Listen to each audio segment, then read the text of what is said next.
Olá, pessoal do Sou Notícia. A partir de agora vocês acompanham uma entrevista exclusiva com o prefeito de Itabrito, Alex Salvador. Tudo jóia, Alex? Tudo ótimo. Alex, essa é a nossa última entrevista antes do período eleitoral. Então, a ideia, esse convite do Sou Notícia foi realmente para a gente fazer um balanço geral do governo, para que a gente possa esclarecer dúvidas da população e que também a gente avalie todo o trabalho que foi feito pela sua administração durante esses 3 anos e meio, né? A gente vai completar no final do ano 4 anos de governo e a população tem algumas dúvidas. Então, eu agradeço por você ter aceito o nosso convite e, mais uma vez, reitero aí o nosso compromisso em esclarecer assuntos que a população tem interesse. Eu que agradeço o Sou Notícia de dar essa oportunidade da gente falar direto com a população, principalmente através do site, que hoje, eu entendo que seja um dos mais assistidos, né, pela população no geral. Tá certo. Alex, a nossa primeira pergunta, a primeira dúvida que vem, inclusive, das redes sociais, e é um comentário geral na cidade em relação a esse assunto, e algumas vezes o senhor já se posicionou, é em relação aos servidores municipais que não tiveram aumento salarial em 2016. O sindicato já informou que fez o pedido, já entrou na justiça para rever essa situação dos salários. E aí, como que está essa situação? Qual o posicionamento agora da prefeitura? Primeiro, nós já explicamos isso várias vezes, inclusive comprovando tecnicamente a impossibilidade no momento, de fazer qualquer reajuste. Eu entendo que agora é hora de todos nós colaborarmos com o município. Não é com o prefeito, é com o município pela situação que a gente tem passado. Entendo também que as pessoas, sabendo das dificuldades, da queda da arrecadação que vem acontecendo mês a mês, é mais uma forma da gente colaborar. O salário nosso não é o melhor do Brasil, mas também não é o pior do Brasil, né? E entendo ainda que a gente conseguindo pagar em dia, como nós estamos conseguindo, priorizando, inclusive, o funcionalismo público, que a população sabe disso perfeitamente, é a hora de colaboração. Não é tentar desestabilizar o governo com pressão, certo? E com chantagem, inclusive de forma política, e não de uma forma como a gente gostaria de que fosse. Então, eu não entendo isso. Logicamente que as palavras do prefeito sempre se tornam polêmicas, é normal isso, ainda mais um prefeito que tenta passar para a população, às vezes a gente não consegue, essa questão da verdade, né, e da autenticidade do nosso governo. Isso nós não vamos deixar de falar. Logicamente que, como eu acabei de falar, tem muita gente que vai retrucar, tem muita gente que vai deturpar as nossas palavras, principalmente aquelas pessoas que não têm compromisso com a cidade, como é o caso de algumas pessoas que têm falado isso nas redes sociais. Julifest é um outro assunto que está em polêmica, porque o país vive uma crise, a cidade também teve uma queda na arrecadação e vai ter a festa. Então, tem gente que é contra e realmente as pessoas, quem é contra está dizendo, é realmente uma ofensa, porque estamos desempregados, a cidade não está oferecendo emprego e a gente vai comemorar o quê? E aí?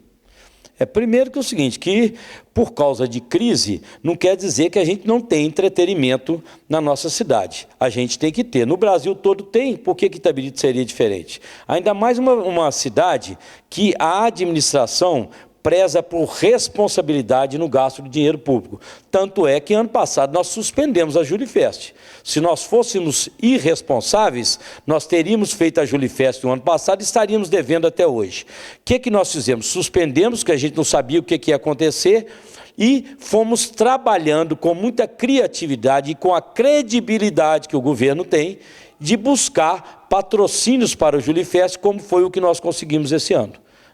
Ou seja, se nós gastamos 3,5 milhões aproximadamente em 2014 com a Julifest, não que a gente estivesse nadando no dinheiro, mas tinha a economia pelo menos estável, fizemos certo. Suspendemos em 2015, estamos fazendo em 2016 porque a gente tem condição de fazer. Aumentou a arrecadação? Claro que não. Volto a dizer para a população, não aumentou, mas fez com que a gente fosse mais criativo, corresse atrás dos patrocínios, e o que é mais caro na Julifest, nós conseguimos, que é o patrocínio dos artistas, que está completamente sanado. Esse problema. Vamos gastar com a Julifest? Vamos. Não é gasto, é investimento. Todo mundo sabe disso. Investimento. A Julifest a gente investe para ter retorno para a população.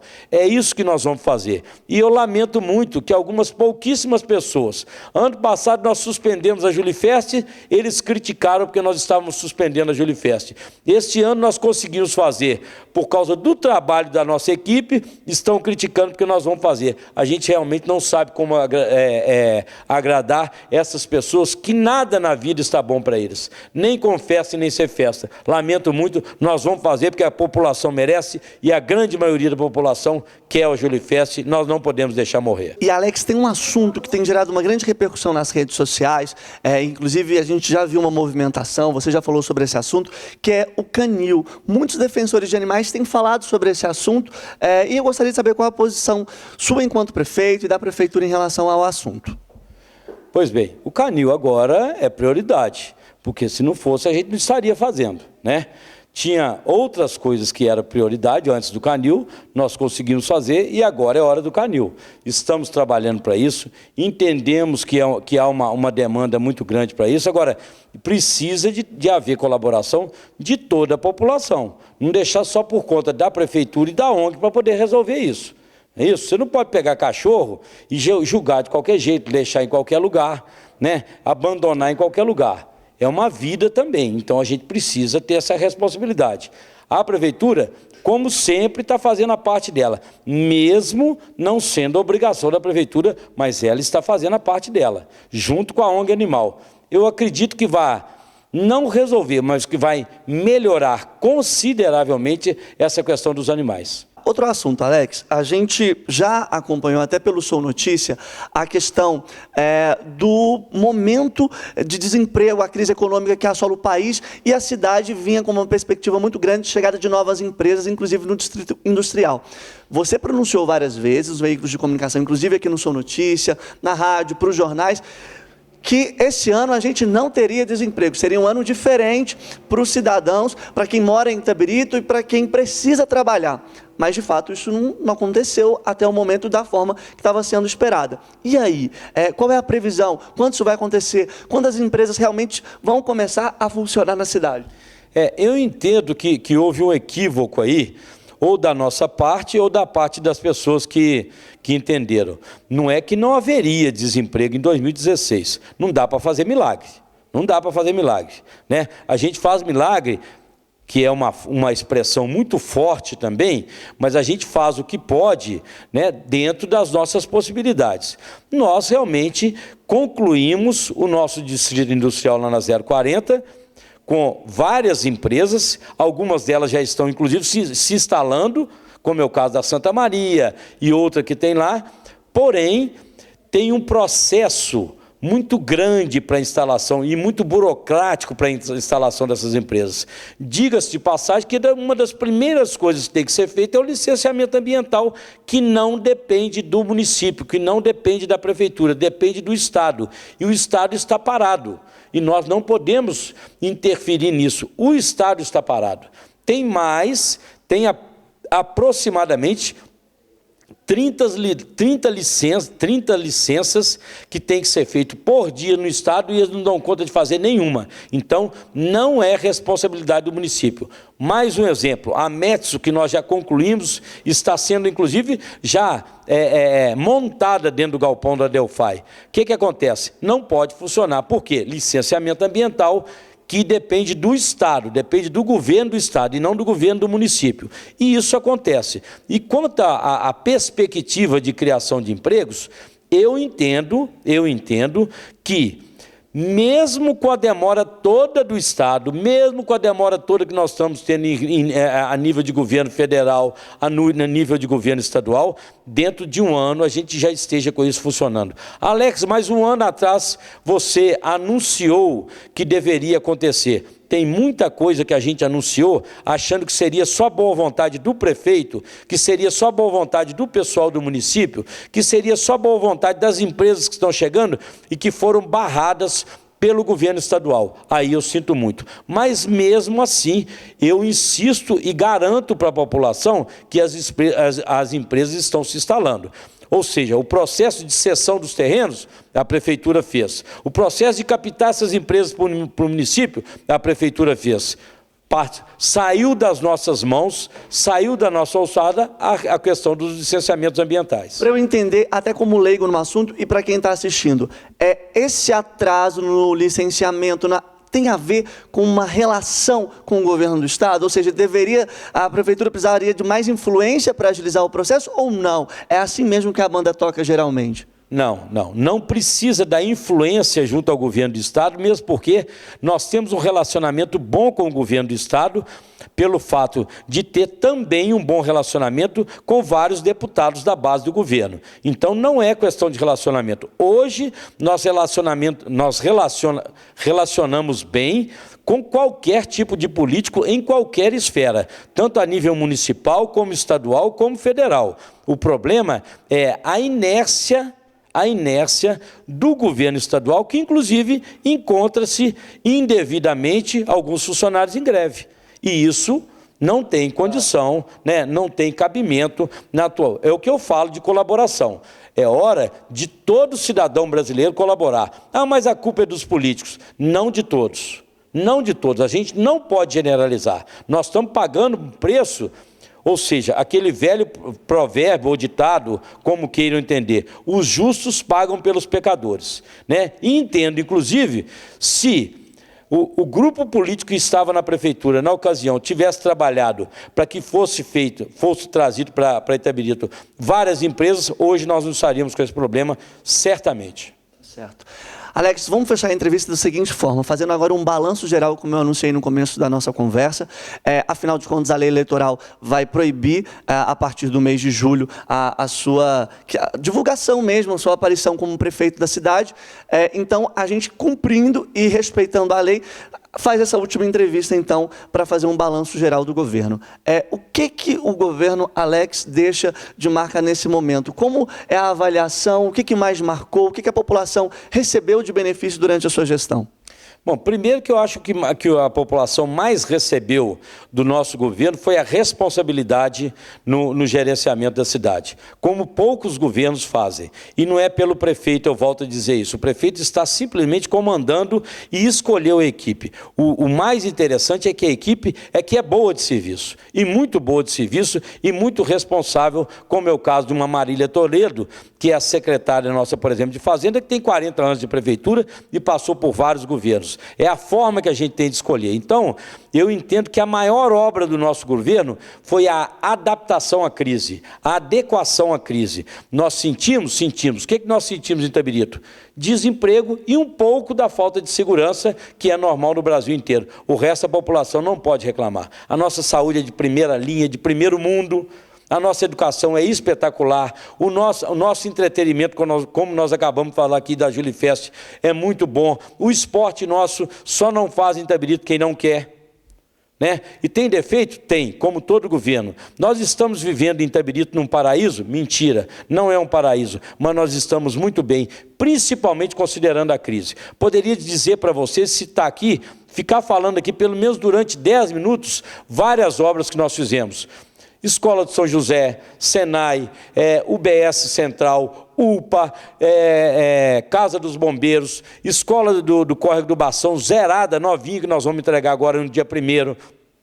E várias outras que eu tenho aqui, inclusive uma lista em mão, asfaltamento da Curuí, Muro do Semi, 2 poliesportivos que nós entregamos para a população, o asfaltamento do São José, asfalto de São Gonçalo do Bação, asfalto em diversos pontos das cidades que não tinham, o albergue municipal que nós entregamos agora que também não tinha, o Morada Viva, que é uma bênção de Deus aquelas pessoas estarem morando lá como nós estamos, o mercado municipal, o frigoíta, a doação de mudas, calcário e preço subsidiado para o pessoal da zona rural, revitalização de várias praças, né? Enfim, tanta coisa que aconteceu que não dá para eu te falar tudo aqui. Posso até passar para o Matheus e para o pessoal do Sou Notícia uma lista dessas obras que nós fizemos e que são muitas, graças a Deus, com tão pouco dinheiro e em tão pouco tempo. E além do mais, eu insisto muito em falar isso, não pejorando nenhum governo, porque nós não vamos fazer isso. Partimos dessa premissa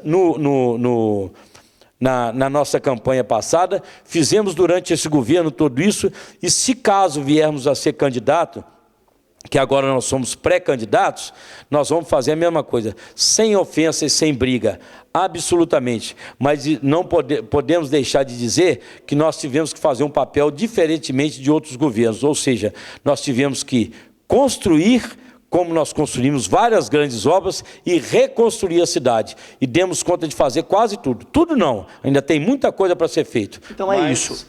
Mas isso nós temos certeza. Eu preciso fechar te perguntando, o que ficou por fazer? O que a população esperou? O que foi um compromisso que ainda você, a administração, não conseguiu cumprir? O que ficou por fazer? O que o governo, infelizmente, não conseguiu entregar? Não conseguiu entregar, viu, gente? Deixar bem claro para não ter nenhum equívoco nisso aí, não conseguiu entregar, não por falta de competência e planejamento, por falta de dinheiro. É completamente diferente, né? Por exemplo, a Avenida José Farid Rami, tão sonhada por mim, pelo ex-prefeito Juninho e pela população de Itabirito. Conseguimos o mais importante, que era a doação de toda a extensão da avenida, através do deputado Diego Andrade. É nossa hoje a linha de ferro, num trajeto de 12 quilômetros, cortando o centro da cidade, norte e sul da cidade. Agora, e a situação financeira para fazer? Fomos do governo federal. Quando a gente imaginou que íamos conseguir a verba, fechou-se as portas, fechou-se tudo, acabaram com o governo federal, que eu não preciso entrar em detalhes, e o Brasil todo sabe disso. E aí pensamos assim, vamos fazer com recurso próprio? Vamos. Cadê o recurso próprio se nós estamos perdendo aproximadamente 200, 300 mil todo mês da arrecadação da prefeitura. Mas ficou aqui a boa vontade de conseguir o terreno, não é isso que nós conseguimos, e a promessa de fazer isso futuramente. Promessa de um pré-candidato a prefeito? Não, não tem nada a ver com a política. Promessa porque a população não vai deixar retroceder essa ideia de fazer a grande Avenida José Farid Rami para a nossa população. Tá, mas em suma, a avenida, mas alguma outra coisa ficou por fazer? Algumas outras coisas, evidentemente. Nós, por exemplo, tínhamos intenção de fazer alguns grandes asfaltamentos em Itabirito, né, como é o caso daquela comunidade do Bota ali, que nós não tivemos condição de fazer, e algumas outras pequenas obras e outras grandes obras, por exemplo, que é mexer com toda a rede pluvial e rede de esgoto da cidade. Nós não conseguimos. Por quê? Questão financeira. E não tem recurso no governo federal. Mas, em compensação, aproveitando a oportunidade, entregamos agora, há 2 semanas atrás, que eu entendo como uma das maiores obras da história da nossa cidade dentro desse governo. Iniciou-se nesse governo antes e terminou-se nesse governo também, que foi a estação de tratamento de esgoto, né, que é uma bênção de Deus para quem preocupa com o meio ambiente, que ninguém nunca preocupou em fazer isso. Nós temos hoje 75% do nosso esgoto tratado, graças ao trabalho da Prefeitura e do SAI, que é do nosso diretor lá, Wagner Melilo. E, Alex, a gente já está se aproximando do período eleitoral, a gente sabe que de um tempo para cá tem sido mais tranquilo, mas não deixa de ser um clima de eleição. E aí, o que é a sua expectativa enquanto pré-candidato? Bom, eu como pré-candidato, eu espero que as eleições sejam, no mínimo, igual foram as de 2012, pelo menos pelo nosso grupo político, que não houve agressão, que não houve briga, que foi uma campanha limpa, que foi uma campanha que foi uma festa da democracia, porque a eleição é uma festa da democracia, é isso que nós esperamos. Apesar de que, pelo que a gente já tem visto por aí, né, em redes sociais, né, em alguns jornais e até mesmo em alguns boletins anônimos que acabam aparecendo, não da nossa parte, mas da parte dos nossos adversários, que hoje são bem menores do que eram antes. Menores que eu falo não é em potencial eleitoral, não. Menores que eu falo é em quantidade de gente, né? Eu espero que a gente não tenha problema nenhum. Eu espero que a população entenda que quem está no governo, como é o nosso caso, como é o meu caso, né, as pessoas que estão querendo entrar na prefeitura, obviamente, elas vão me atacar muito, vão inventar muita coisa em relação ao nosso governo, e a palavra já está falando, é inventar, né? Eu tomara que a população não caia nisso de novo, para não acontecer o que aconteceu, por exemplo, lá em 2008, que o prejuízo maior foi da população. não foi do ex-prefeito Juninho, foi da população. Então, nós esperamos que a população tenha consciência disso. Vão falar uma série de coisas, vão falar que eu não posso ser candidato, que é mentira, né? Vão falar que houve um punhado de irregularidades, vão querer criar alguns escândalos, né? Infelizmente, eu espero que a população entenda perfeitamente que nós não estamos aqui para brigar, que nós não temos inimigos, nós temos adversários, e que adversário deve e tem a obrigação de respeitar a população, respeitar a vontade da população. Isso é que deve ser feito. Falar de proposta, falar das coisas, principalmente do passado nosso. A gente não fala só do futuro e eleição, não. A gente fala de passado. O que nós já fizemos para a cidade? Né? O que nós já colaboramos com a cidade? Há quanto tempo que a gente vem colaborando? É isso que a gente deve fazer. Não é chegar, quem nunca fez nada, por exemplo, chegar e ficar falando bobagem, acusando as pessoas do que não aconteceu realmente, de coisas que realmente não aconteceram. Espero que as pessoas pensem dessa maneira, espero que os adversários pensem dessa maneira também, e que a gente tenha realmente uma eleição igual a de 2012, limpa, transparente, decente, disciplinada e principalmente sem briga no campo pessoal. Tá certo. Muito obrigado, Alex. Aproveito para te agradecer pela entrevista. Foi um prazer ter você aqui mais uma vez esclarecendo assuntos que interessam a população aqui no Som Notícia. Viu? Até breve. Nós é que agradecemos e muito obrigado. E você aí de casa continua acompanhando as notícias no somnoticia.com.br. Etapa importante foi a última entrevista do Alex desse momento, desse período como prefeito. A gente passa agora a acompanhar o ritmo das eleições desse ano para prefeito e para vereador. Mais informações você acompanha aqui na página. Um grande abraço e até o nosso próximo encontro.